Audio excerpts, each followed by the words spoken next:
Here on 2 now, Gentle Folk by Alexander Barron is this week's Playhouse.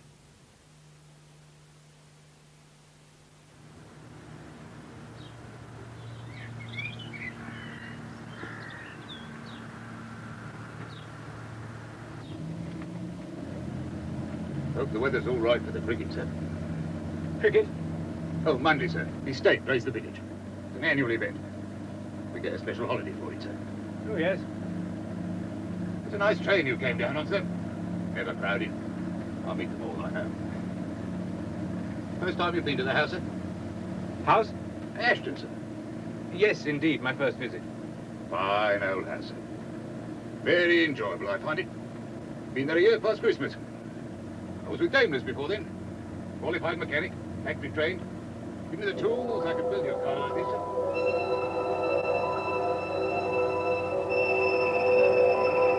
Good. What's that, sir? Nothing to worry about, we're into it. Sir? Oh. It's daydreaming.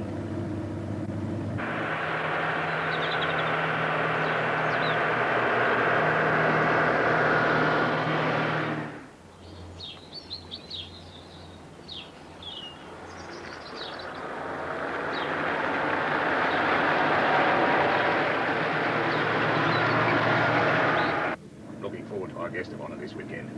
F.J. Dobbs, the novelist. I've read many of his books. I should think everybody has. Nearly all of his scientific tales. Of course, he writes deeper stuff now. No, I reckon Mr. F.J. Dobbs is a real prophet, sir. A visionary, one might say. The things he writes about the future. Look out!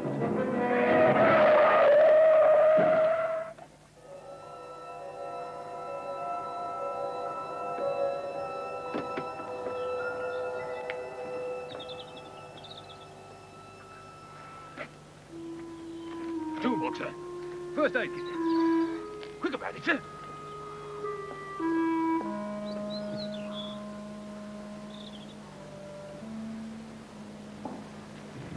Lucky you escaped, Charlie.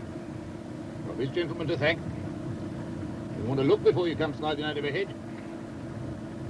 It's Grail, the keeper's boy, sir. Cut's not as bad as it looks. I braked automatic as soon as you shouted. You were a bit quick off the mark, sir. Shouted before he came round the bend. What made you shout? You spot them higher up? Must have.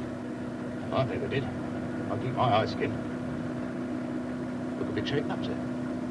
You take a knock when we pull up. No. I'm quite all right. Soon be there, sir.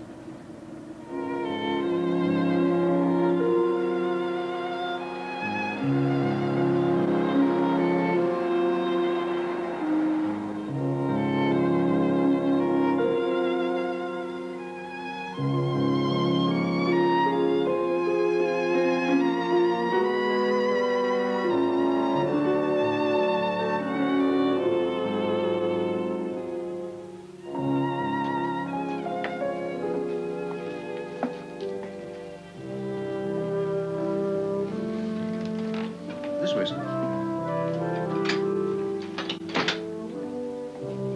Miss offer her apologies for not meeting you. She's engaged upon her writing. She looks forward to seeing you later, sir. You're always down here, sir.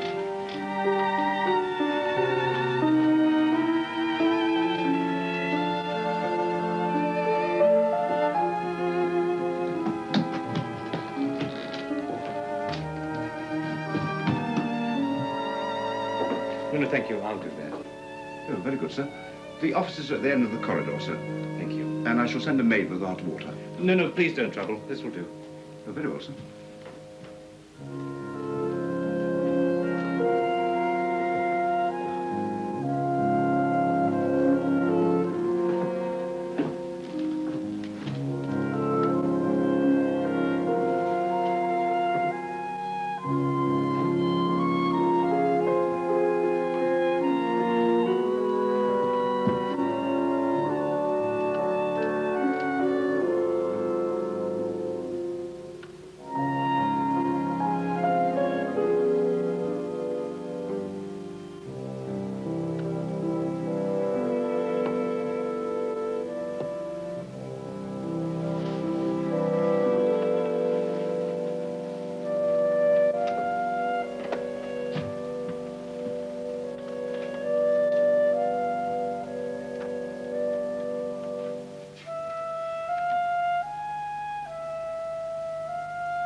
Mr. Latt. How nice of you to come. Nice of you to have me. Well, I finished my chapter. The muse has left me for the nonce. Until she does, I simply dare not be disturbed. I'm sure you understand. Indeed. Well, now, let's go down to the drawing room, shall we? I hope your train journey was comfortable. Yes, it was.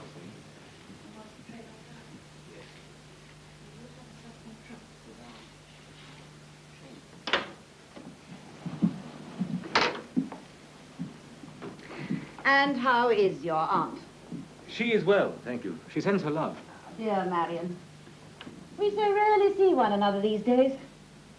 But we're still the very best of chums. Has she ever told you about some of our exploits at Cheltenham Ladies' College? Oh, yes. And I am so grateful to her for keeping an eye on my Portia when she's in town. Yes, she often comes to see us. Well, as you can see, I keep your aunt amongst my nearest and dearest. Oh, that's one of those that was taken last Christmas. And she's written to me. She's worried about you, Richard. Oh, I shall call you Richard, as you're in my care.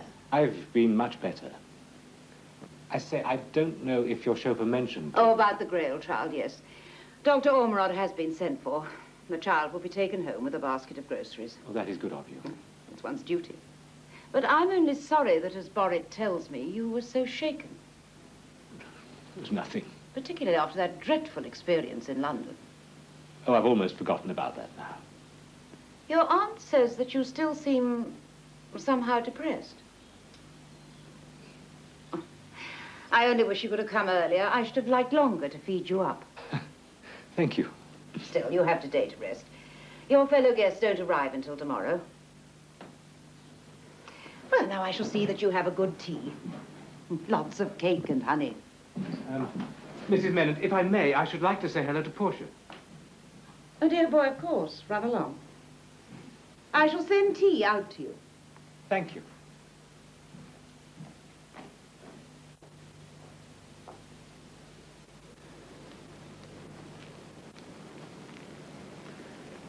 Hello, Portia. Oh, it's you. Afraid so. May I?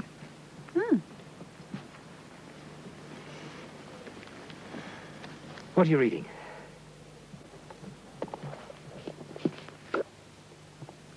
Ah. Boring. Then why read it? Nothing else to do down here.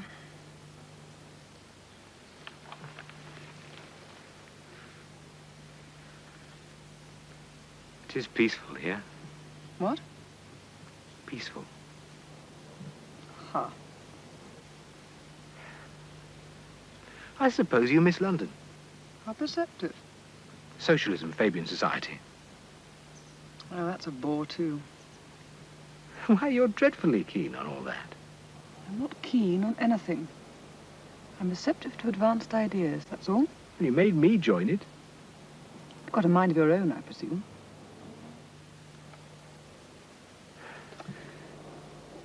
Why don't you look round? Wood's nice. Your mother is sending tea out to us. Oh, her.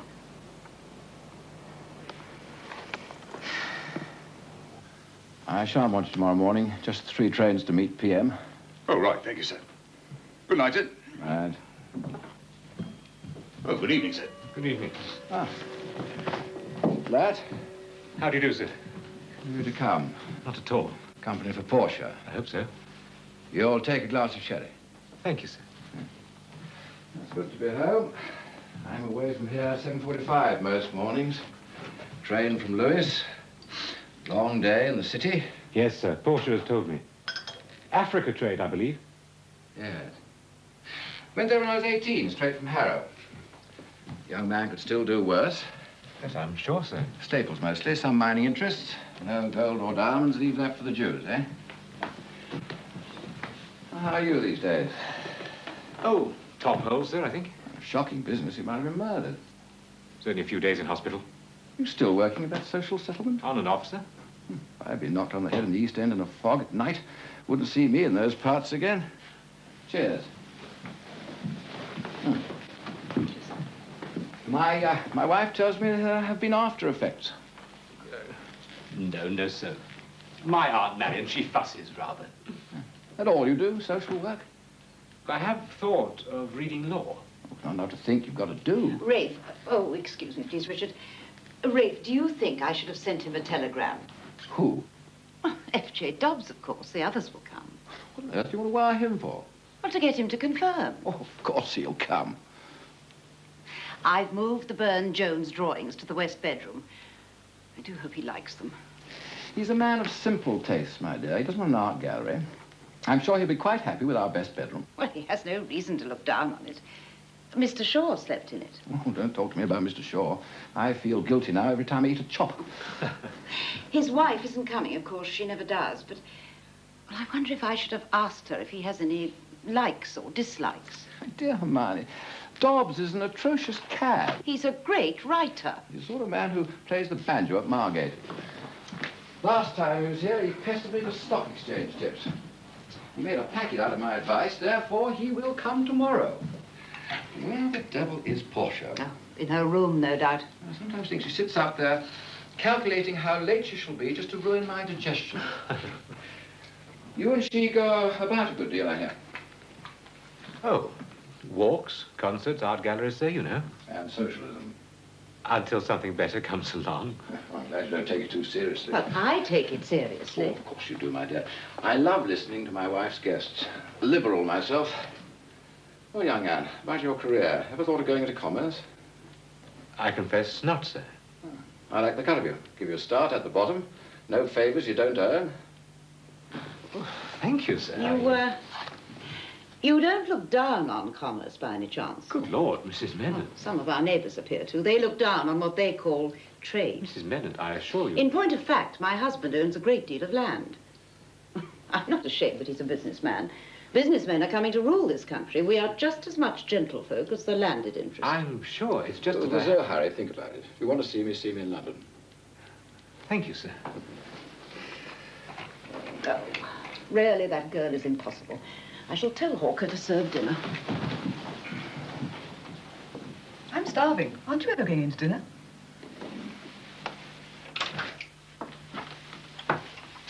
You don't mind? On the contrary. Oh, family chat in the drawing room. Can't stand it.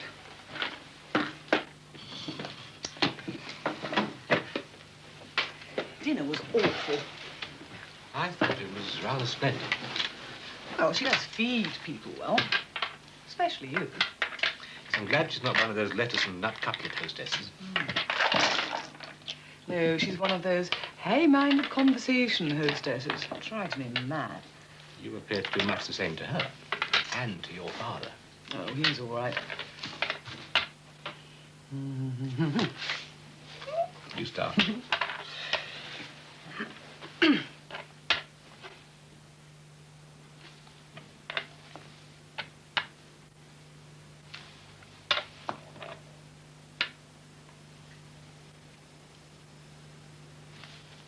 Don't do that.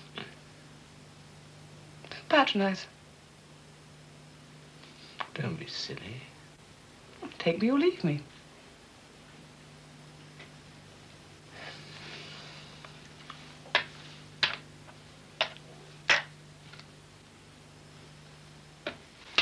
You're not playing the game. I never do.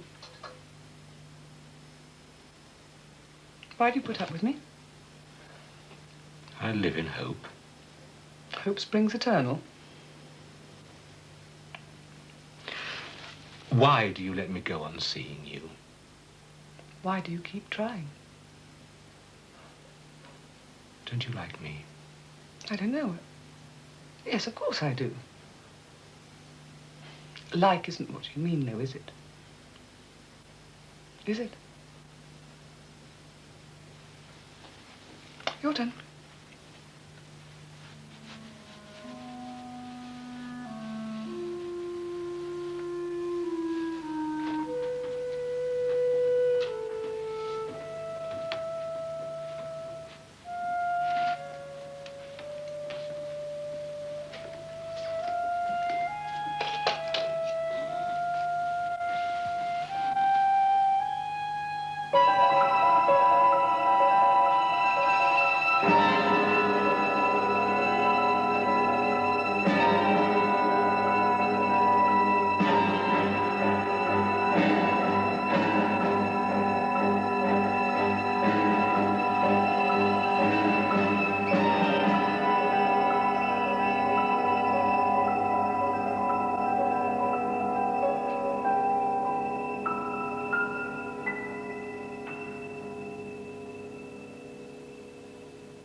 Who are you?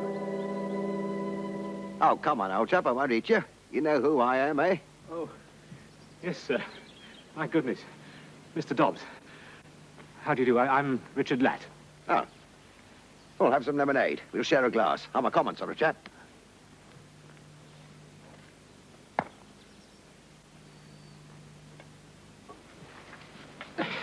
Good walking up there, eh?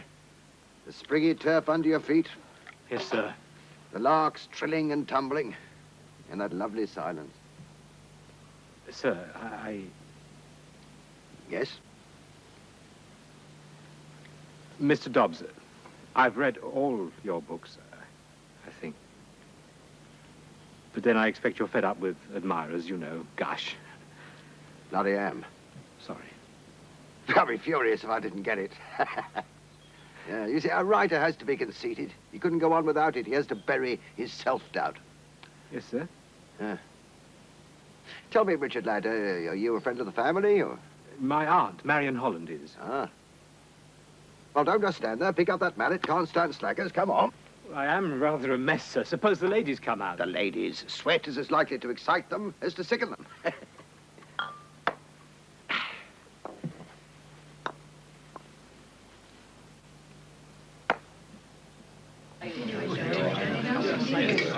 Now, there will be no formality this weekend. You must all relax and rest from your labors. Rest for the tired warrior, eh? We are all warriors in the cause of progress. My dear Hermione, I can only relax when I'm in a velvet jacket and a soft collar and tie, not this absurd penguin uniform of convention. Ah, Mr. Reddington is a bohemian. Surely it's no more than a mark of courtesy. To whom, Miss Snell? To one's companions. Surely it's a matter of getting out one's working rags and putting on something decent. Now, there are certain marks of civilization. We socialists do not wish to abolish those, merely to bring them within the reach of all. Exactly. God blimey. I take a vulgar man's pleasure in putting on this rig. It's a badge of what I've achieved. But do you tell me that under socialism, the working classes will dress for dinner? Oh, please do start, everyone. Thank you. No, but we must do what we can for them. Improvement, remorseless improvement. Nature has seen to it that most of the species is capable of not much more than sticking labels on jam jars. And one doesn't need to wear evening dress in order to stick labels on jam jars. Slavery, no, but wage slavery must always be with us. The good life cannot be built without foundations. I'm a capitalist. If that's your socialism, I'm not in the least bit worried. Why should you be? Such men as you must always command. Thank you. And such as our friends here assembled. Mr. Argent, our most distinguished Labour leader. Henry Reddington, the brains of the Treasury. Not to mention you, Jane, his inspiration. And, of course, Miss Snell, who's pioneered women's education. And women's rights, if you please. Quite so. Oh, sure.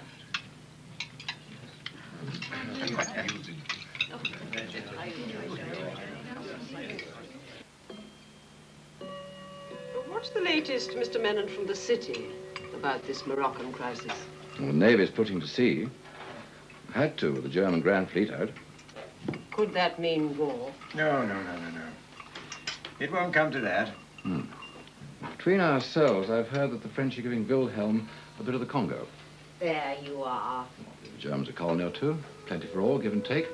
Only way. The age of war is ended. Remorseless improvement. The nations know too well it would mean the end of civilization. What beautiful filigree work. Oh, don't get up, Mr. Dobbs.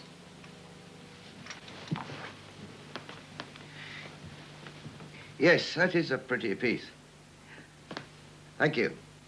Henceforth, arbitration will prevail. Shuttlecock. Battledore and shuttlecock. We'll have a tournament in the morning. Who'll second me? You, Richard, there? Oh, yes, FJ.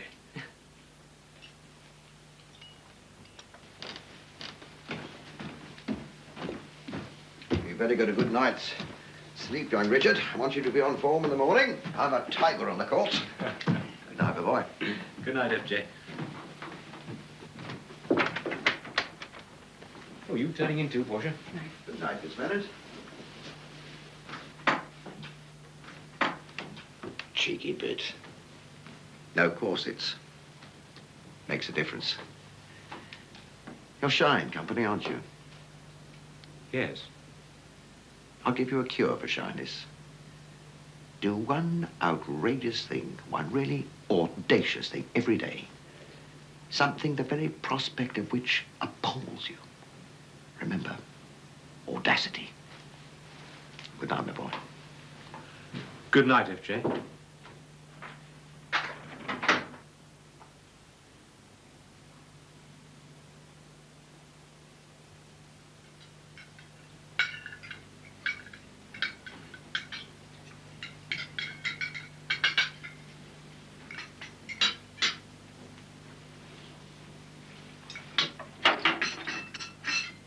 Morning.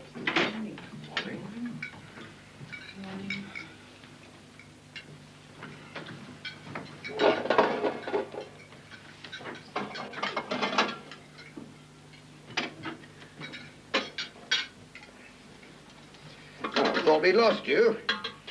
It's been for a long walk over the downs. Hope you're not too tired for V&S. I think I can manage it.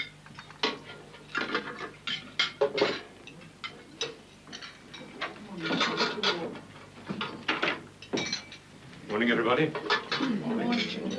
Got you down for the tournament, Richard Latt. Oh, yes. What is it? Mixed doubles? Singles tournament. I adore winning, you know.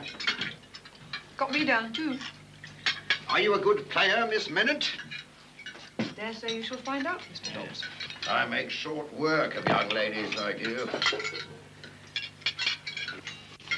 Hello. I adore kidneys, you know. Horrible man. What do you mean?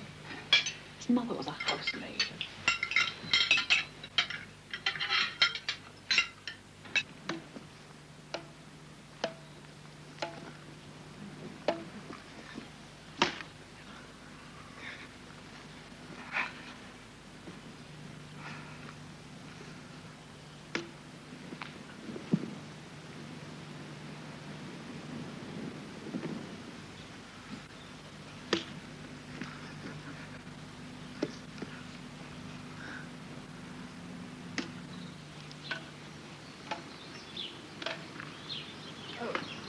Spoon. Who?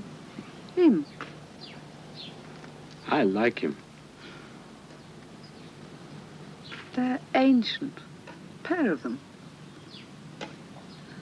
Look at that. It's indecent. I'd sooner be dead than old. You'll never be old. That's dribble. Portia, you will never be old to me. Well, well. Such eloquence. There's more where that came from. With encouragement. Ah. Well, we'll see. Oh, Richard, I've been trying to explain to Father. What are you staring at? Richard? What is the matter?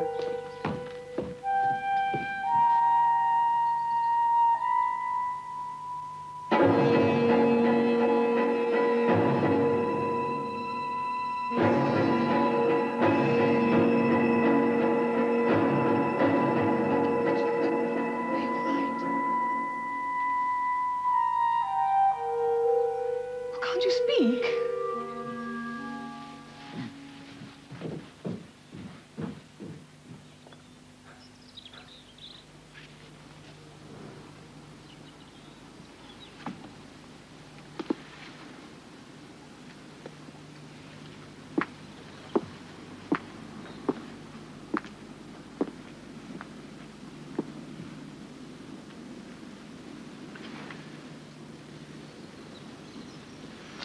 I really enjoyed that, Mr. Dobbs.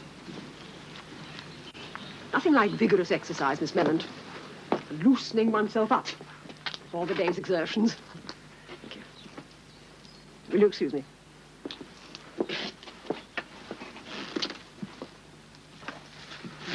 She beat you. Well, the woman's a machine. There's no point in playing against a machine. I should think not. There's no fun in it. No point in winning if there's no fun in it. Otherwise, I'm sure you would have won. Are you laughing at me, Miss Mennett? I wouldn't dream of it, Mr. Dobbs. Come for a walk. Show you the gardens. Where's our young friend? We took ill, sir. Too much cream. Tell me about yourself. What should I tell you? Well, what do you do all day down here? Live in London mostly. Go to lectures. Is that all? Silly rich girl, eh? But pretty. You don't like me, Mr. Dobbs. Good question. You like me? Should I? I'll tell you this, my dear. I like a kitten who scratches.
Oh, excuse me. Mr. Ladd, why, I was just now thinking of you. Please, come and talk to me.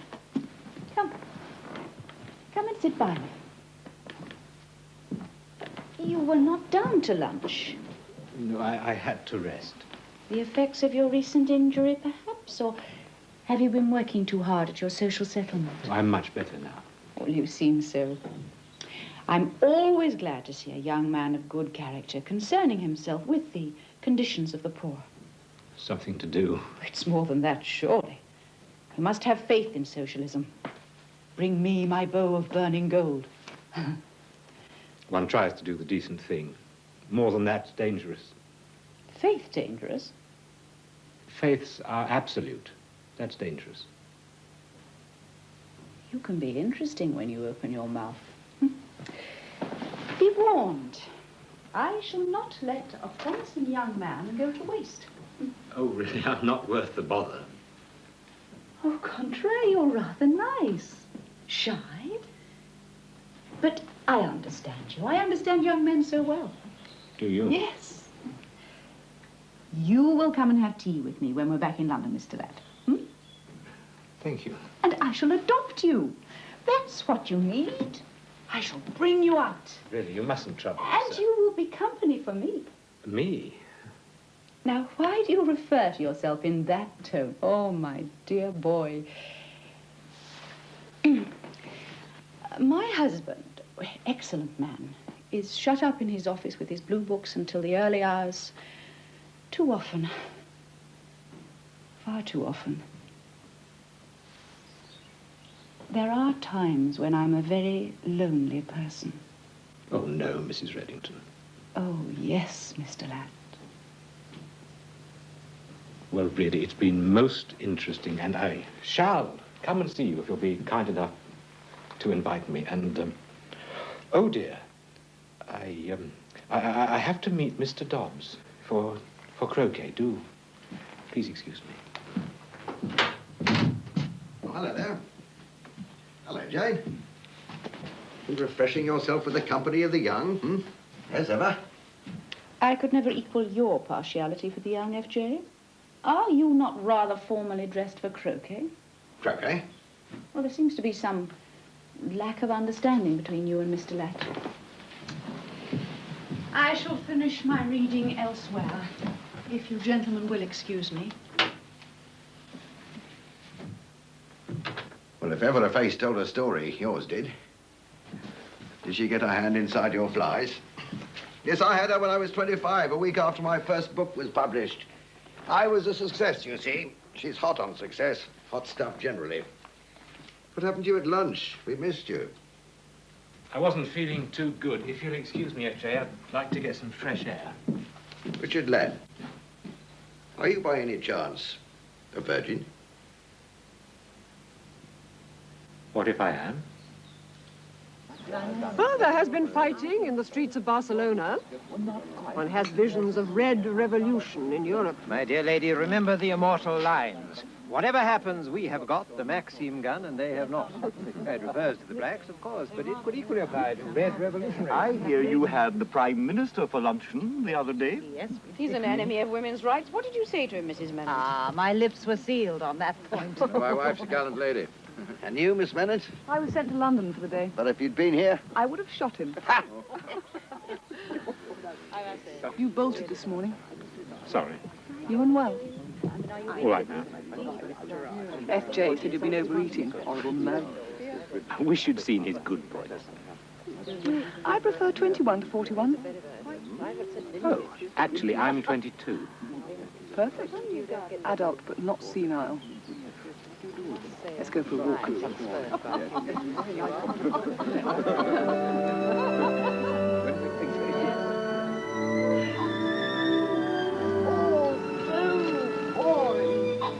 About me. Sometimes. All those walks in London. What do they people talk at me? What do you want me to do? Make me laugh. How? Crack jokes. Dance a merry little jig. Yes, please.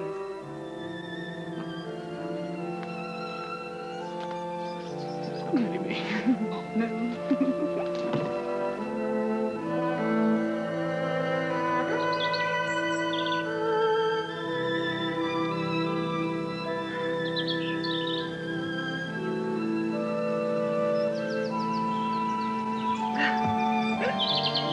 You do that.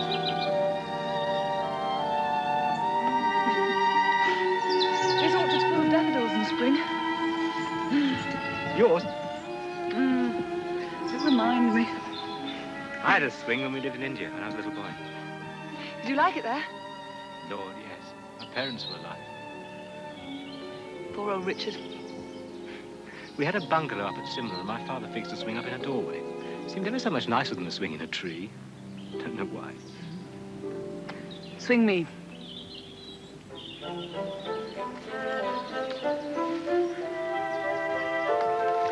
No, not the rope. It joggles. Push me.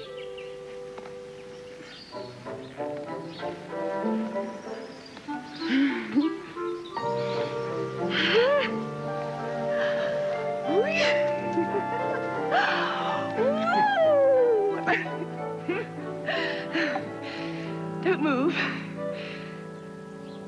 Keep still.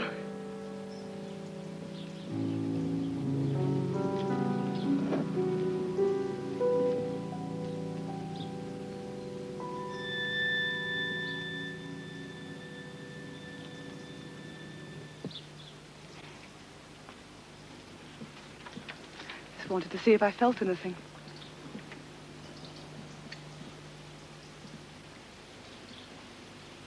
Blow you. You stupid little cat.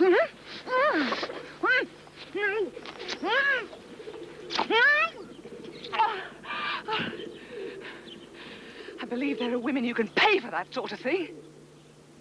Yes, like the one I was following when I was knocked over the head. That was my accident. I was following a whore in the fog. A prostitute. She led me into an alley and a pimp knocked me down for my wallet. See? Why do you keep changing? Do I? You know you do. Just take me as I am or not at all. Portia, marry me. Are you serious? Portia, could you? Possibly. Oh, whether I could possibly is not the point.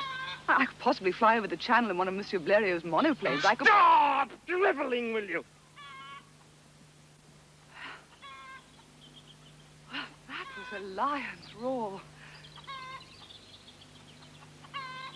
Richard,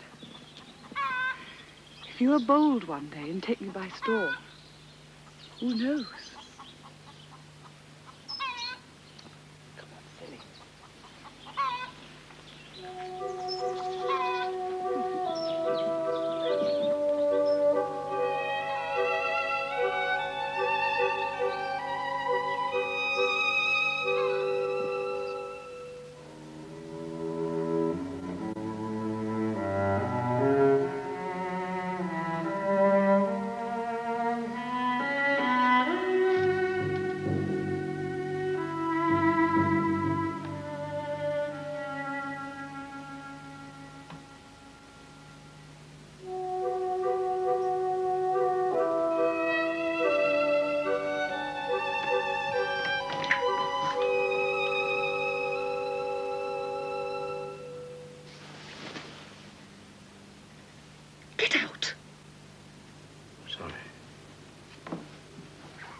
Good morning, sir. Good morning.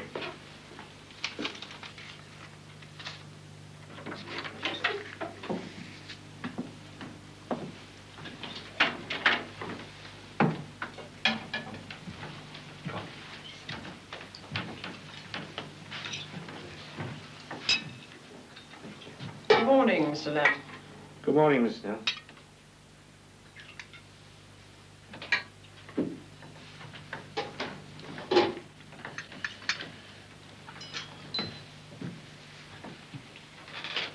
I see you do not favor the large breakfast.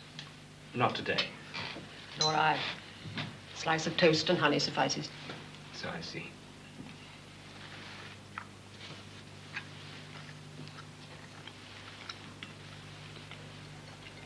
Your spoonful of egg contains quite enough protein to sustain you for the morning. Yes, I'm sure.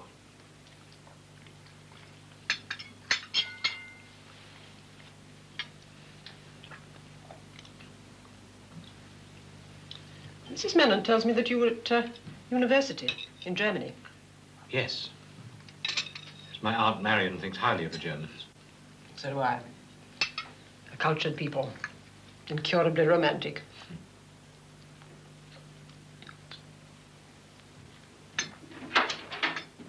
Morning, Miss Snell.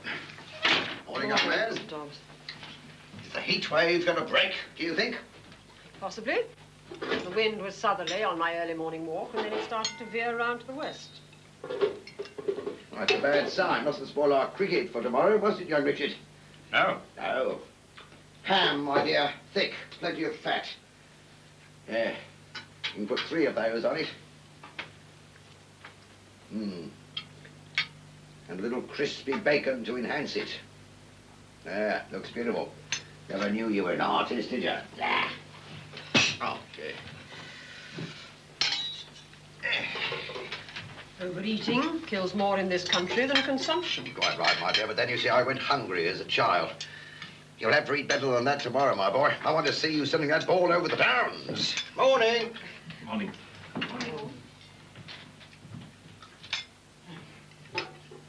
The doctor said plain boiled fish. Just a teeny-weeny piece. You haven't yet told me your strong points as a cricketer. Well, I must know. I shall be captain of the team, of course. I was born with a bat in my hand. You a slogger? A demon bowler?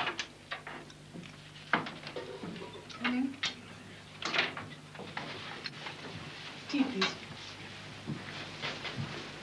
More tea for Miss Snell.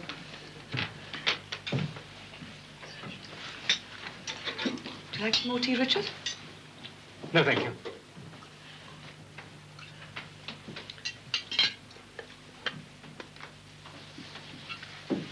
Mother has tea in her room on Sunday mornings. Father's busy in the stable. He wants to know who's going to church with him. We look forward to accompanying him to divine worship. Church of England, though it is. I'm a Unitarian. I shall worship God's works under God's skies. Splendid. We'll walk to Alfriston. Who'll come? Miss Mennard? Possibly Mr. Dobbs. Richard? If you'll excuse me, I have to get ready for church. You are ready by the look of you.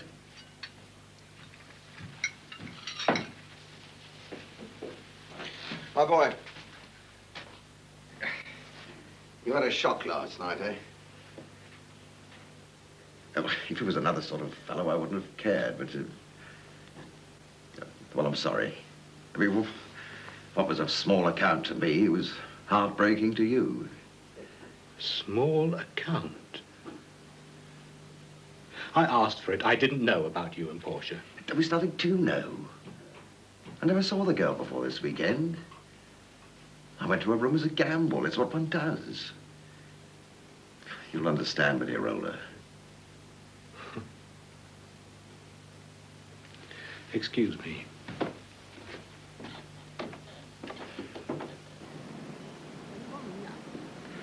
Oh, come on, all of you. Come on.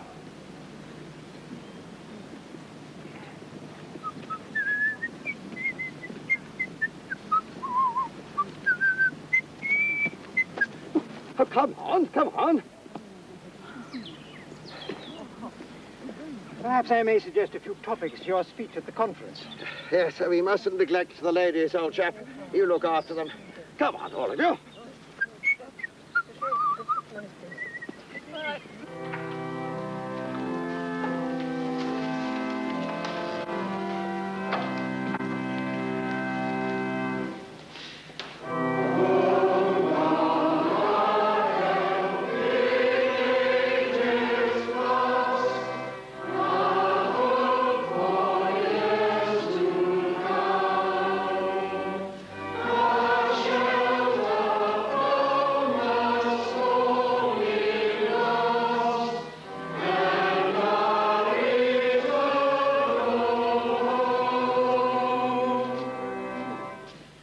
Have you thought of reading for one of these London University degrees?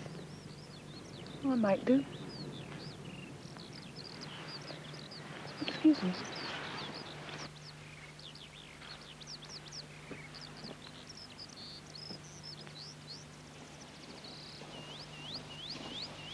You're being rather grandly exclusive.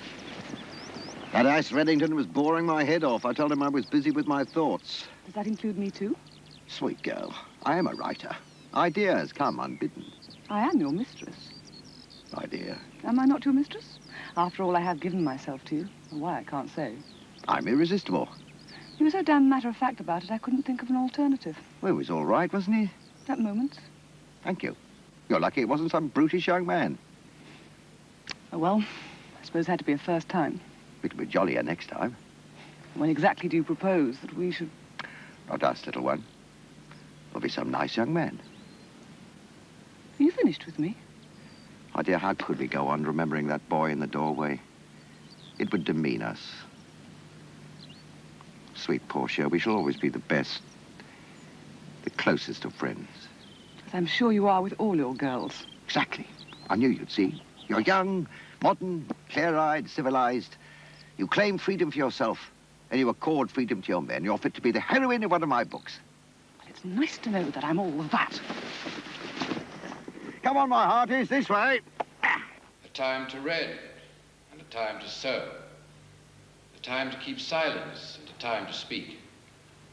A time to love and a time to hate. A time of war and a time of peace. What profit hath he that worketh in that wherein he laboureth? I have seen the travail which God hath given to the sons of men.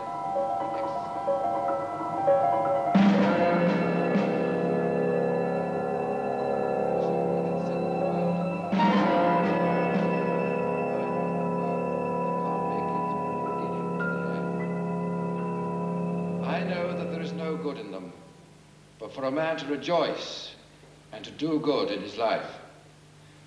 And also that every man should eat and drink and enjoy the good of all his labor.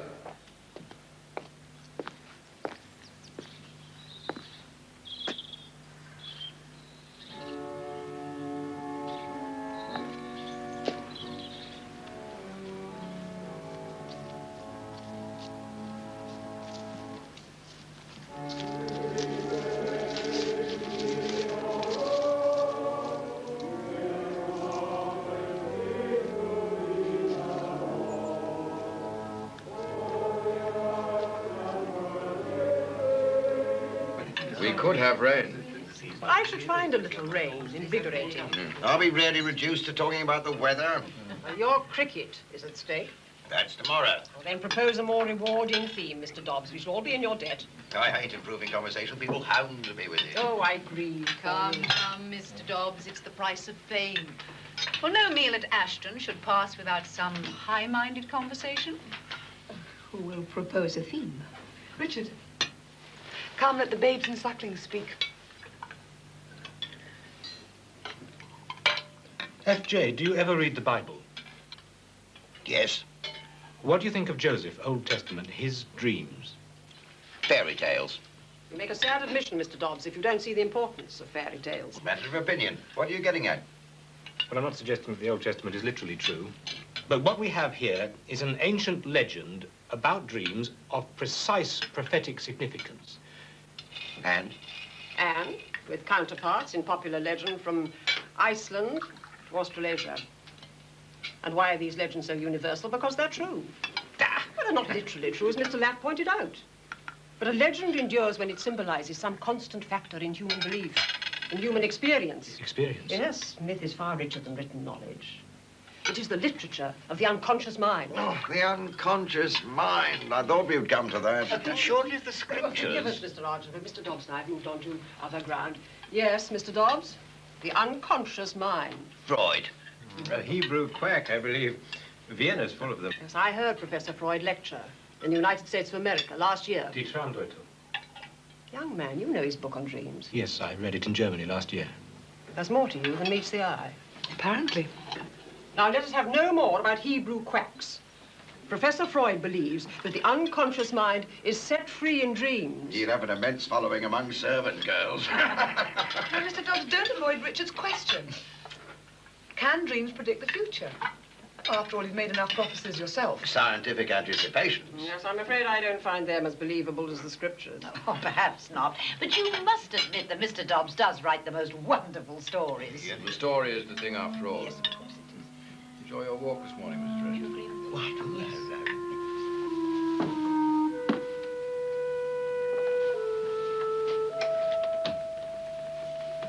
I had to talk to you.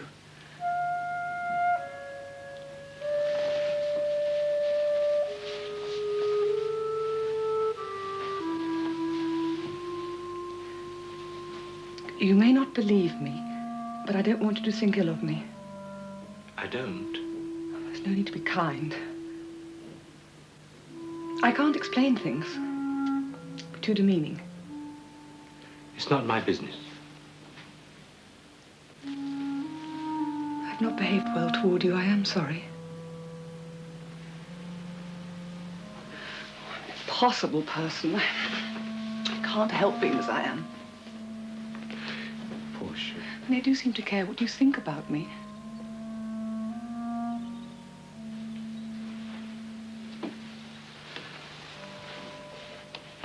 Oh, it's all a mess, isn't it?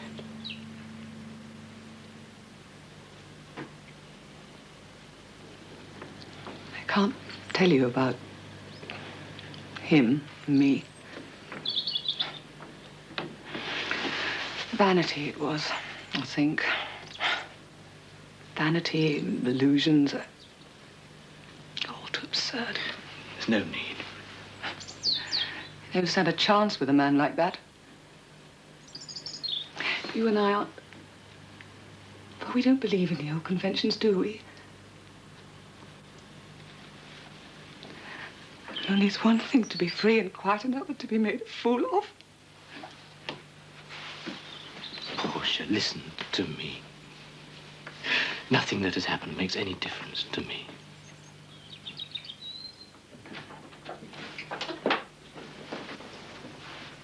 Oh. How extraordinary. I thought you were with the others. We came in to look for a book. Of course.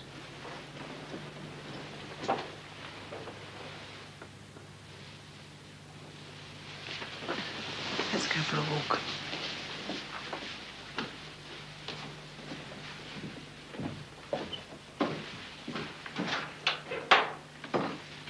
Gavin just talked. Richard, are you listening to me?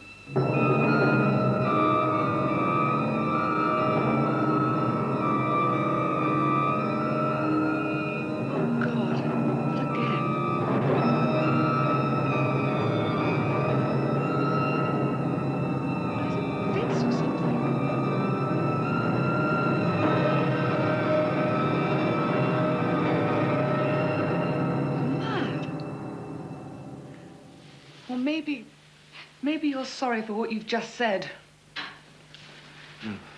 No, not for what I said.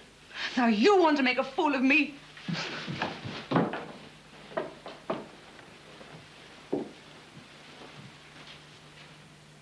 Are you all right, Richard?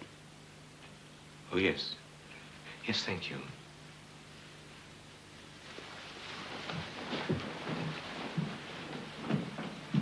I heard you out here with my lady. I've got to talk to someone. Very well. No. But first, I want you to read something. I'll be in the library.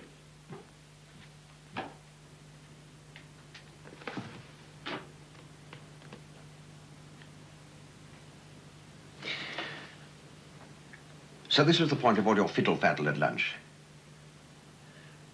Do you think I'm mad? Huh? All that. You've written down each of these incidents exactly as it occurred? Yes. You're sure? And of course you're sure. And you started having these hallucinations after you'd been knocked on the head? Yes. You told no one? Well, how could I? Only the brain specialist. He said my brain was perfectly all right. He said you can sometimes be hallucinated after concussion. He said they would go away. He couldn't make any sense out of the things you saw? No. No more than I could. But then I hadn't. Well? It was the one I had on the way here in the motor when we knocked down the little boy. That really frightened me. Because I saw something that was going to happen. I believe you did. But these other nightmares, they mean nothing, nothing. Now, steady on. Suppose they are the future, my boy. You mean they are true? Well, distorted perhaps, as dreams are, but yes, true. Read my books, boy. My books about the future. By Jove, what a vindication of me. The scientists don't take me seriously, you know, but they will. They will. But no one must know. What? When I showed you that book, you promised. I've told you in confidence. Very well, young Richard. It shall be as you say. What am I to do? Tell me. I shall think upon it. I shall have a little nap and see what inspiration it brings. Off you go, Richard Latt.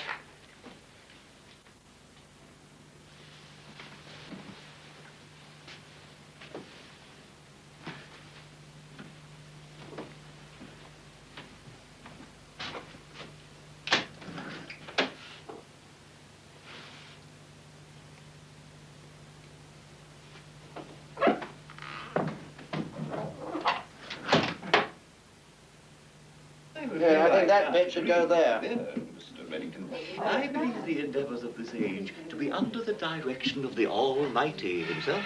Oh, blimey. Oh, excuse me, just being my vulgar self. Yes, we are certain of our future because we have a world order at last.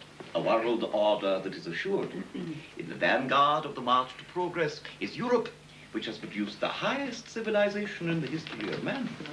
And in the vanguard... We're going to talk to me. Beautiful sentiment. Sleep on it. Expressed. And may I say to those who question the patriotism of Labour that I regard the supremacy of England as the prime condition of human progress. Undoubtedly, undoubtedly. My dear, your dress, it's lovely. I made it myself. 21 bob. I'm not quite useless. Bob? What sort of word is that? Oh, really, Portia, I do wish you'd learn to speak English. Dressed in blue samite, mystic, wonderful. Bet you don't know what samite is. A rich silken fabric, worn in the Middle Ages and sometimes interwoven with gold. May I leave the class? I'm sick of these tender hearts who deplore imperialism and live well upon its fruits. Really? I mean, the whole population of this country. Even the poor would be worse without it. The Germans and the Belgians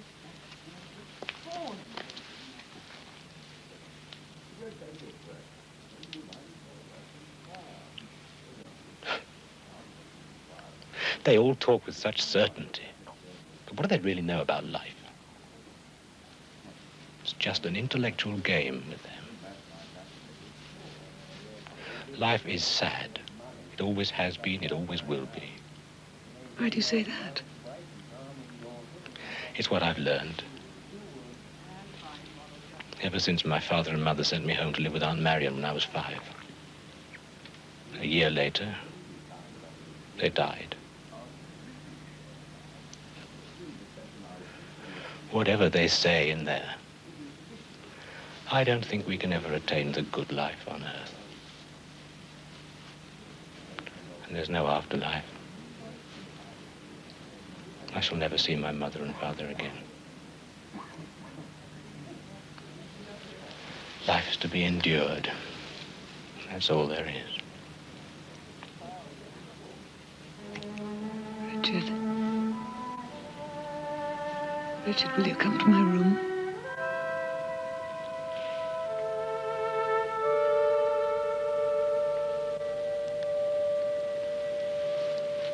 Oh, I want to. But it's not possible.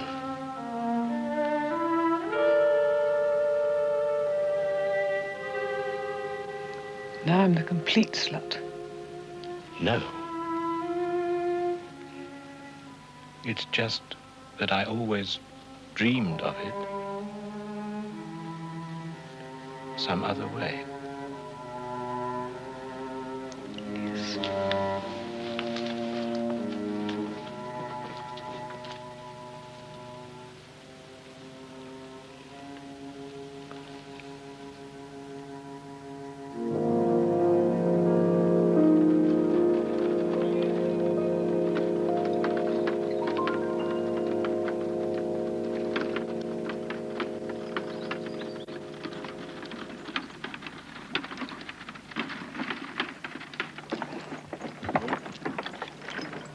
Morning, Mr. Borrett. Morning, Mr. Hawker. Mr. Steele, morning. Yeah, it is that. Should clear up, though. Right then, come on, my lad. Let's get all this into the marquee.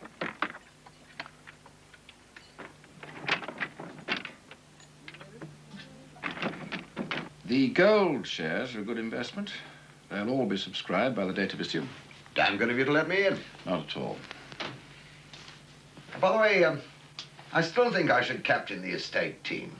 Oh, I wish you could, my dear fellow, but it's our blacksmith. He's been captain of the team since the year dot. I've got more brains than a blacksmith. It's brains that win games. Oh, winning, that's the least of our worries. That's the trouble with this country. Can't all be supermen.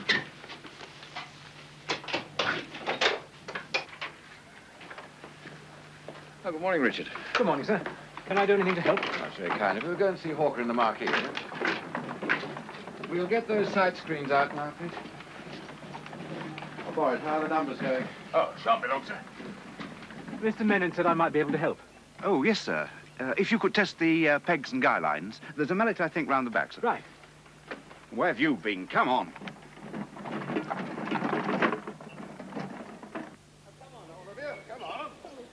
I think I might have done better to have rested this morning.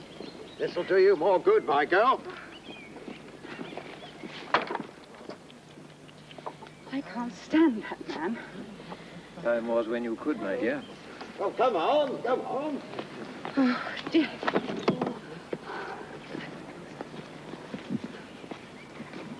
Thank you, Reddington. Not at all, not at all.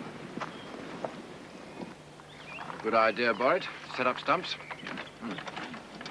Hello there.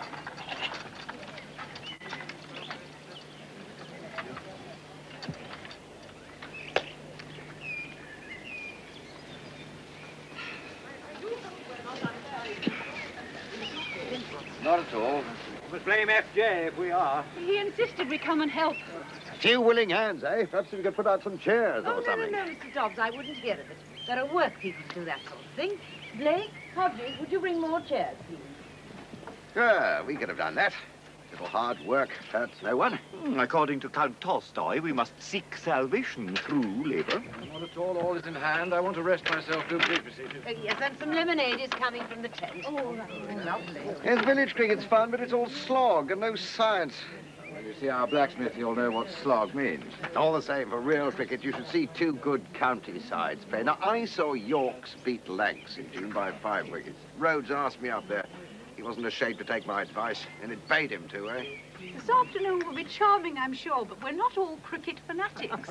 No poetry in here, my dear. Indeed. I wonder what the government will do about the House of Lords. That is a Oh, very damn the House wondering- of Lords. I feel that, man. You see, you'll get balls coming up off that like cannonballs, especially when I bowl. Well, I do agree we might leave cricket until the game begins. Thank you, my Sorry dear. if I bore you. Mr. Dobbs. That's the penalty, cher maître, of being a great artist. The multitude worships, but only so long as you enchant them. Well, here we all are, the worshippers waiting. Can you enchant us? Fascinate us? Can the minstrel still sing for his supper? Very well. I shall tell you a story. Oh, will be an honor. Is this one you plan to publish? Well, you must advise me about that. We? Yes, all of you. It's an idea. You must tell me what you think of it. Call it a scientific speculation, a poser. Or as Tippett would call it, a teaser. We are all ears. You are familiar with my fictional speculations about time as a dimension. Of course we are. But suppose then that instead of a man traveling through time, we have a man who simply has glimpses of prevision concerning the future. Fascinating. He's an ordinary fellow. He's had, no, let us fill it in for the sake of the tale, a knock on the head, with no ill effects that the finest of doctors can discern, but with perhaps unknown effects upon the as yet mysterious structure of the human brain. Our young man's brain. With the result that from time to time he picks up, if I may use the analogy of the radio wave, a signal from the future. Well? Well, I know nothing about science. But the interest for me would be in what the young man picks up. Precisely. He sees pictures in the air before him. Scenes from the future. How does he know that these pictures are scenes from the future? Because by some fluke, one of them concerns an incident in the immediate future, which then occurs, verifying all the other visions. Yes, but tell us what he sees. Barbarism.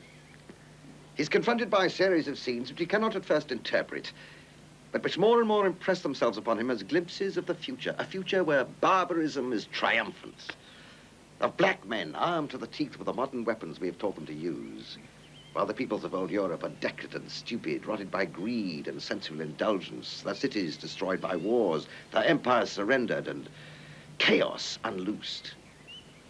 Barbarism. You do like to make people's flesh creep. But we've read all this before in your science tales. Precisely, the young man's visions bear out all that my tales have prophesied. Well, that's hardly surprising, since they all spring from your own fertile imagination. Ah, I see I shall have to let you into the real secret. The idea is not mine. It belongs to my young friend here. Forgive me, young Richard Nat, for betraying your secret, but it's all in fun and among friends. Richard aspires to become a practitioner of my craft, and I'm sure he'd like to hear your opinions as well as mine. In that case, I don't wish to discourage, but frankness serves best. What he adumbrates is impossible. Impossible. You know, young man, if you intend to turn a penny that way, try vampires. The sort of Jekyll and Hyde stuff that we can accept. Oh, come now, don't discourage him. You write your tale, Richard. It is a little morbid, no wonder he's been out of sorts, but it may well sell.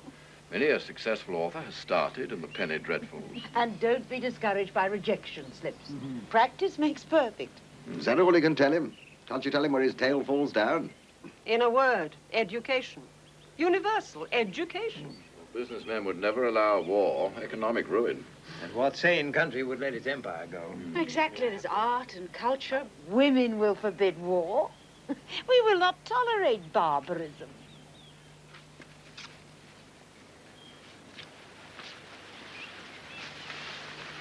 It's you, isn't it?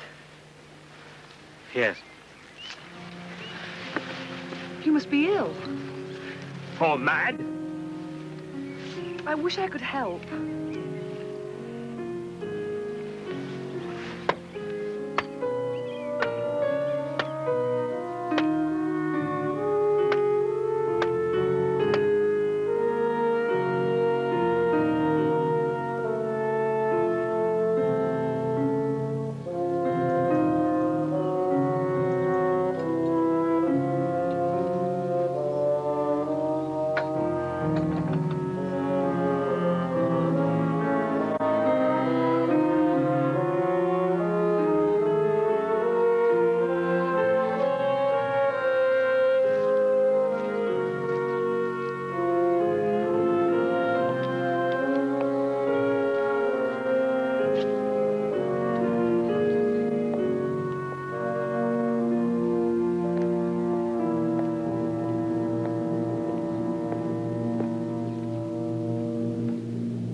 you really going to put it in a book? No, just something to talk about. Well, it's wrong of me, I suppose, but these people invite me. They seek me out. You must take me as you find me. Why didn't you tell them? Tell them what? That you believe in my visions. Do I? You said yourself. It's all in your stories. Yeah, as a warning. A warning of what will happen if man does not use his reason. But he will use it. Do you believe that? I'll tell you what I think. I see things that make me want to die. My stories of the future, not jolly notions. Wheezes to turn a penny, they're my visions. And what I write about is only the tip of the iceberg. I dare not put the rest into words. Why not? Well, you've had your own glimpse. I see everything going wrong. Everything. You talk of progress. We're all good, liberal-minded people who work to bring about the best, when we may be bringing about the worst. Then say so. I dare not. I refuse to live in hell, and you must not. But I do. Well, you must wage your struggle in your own way, I in mine. Mine is to deny to myself what I've really seen, to stand forth as a great optimist. I produce solutions to all the problems of mankind. I drown my own fears by shouting my nostrums in the marketplace. It works. And by God, it pays. The money pours in. I speak at banquets. I dine at great houses. Call me the high priest of a secular age. I need it, my boy. I need flattery, money, the illusions of power, opiates. And all those girls, I need them too, every one of them. So you see, it was naive of you to think that I would back you up. The doctor said that your hallucinations will go away. Pray that they will. In the meantime, live for today. Yes. We've got cricket this afternoon.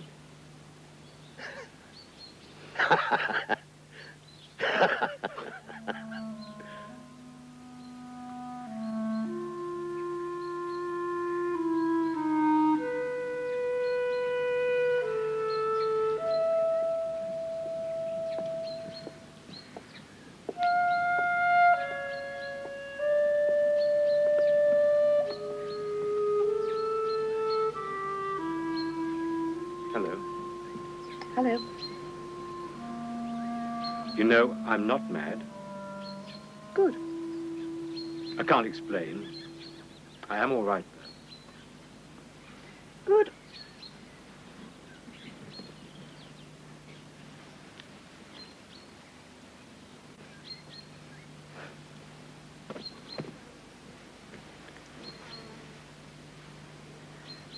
If we married, do you think it would work? You sound doubtful. Not if you want to try.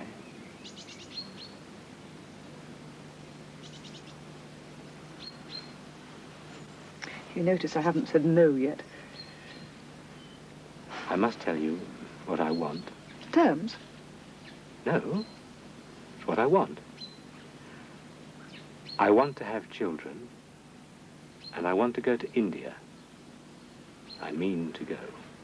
What's India got to do with it? My parents were there. Do you want to die? No, just to work like them. You must know that I wouldn't meet either of your terms. I feared so. I'm sorry. Why make me the offer? If you cared for me, wouldn't you give up your conditions? If I did, would you say yes? I'm no use to you. Anyway, I don't think you would give up your terms. No. You offered out of some notion it was for my sake. Don't pity me. I shall have a good time, you know. I hope so. you.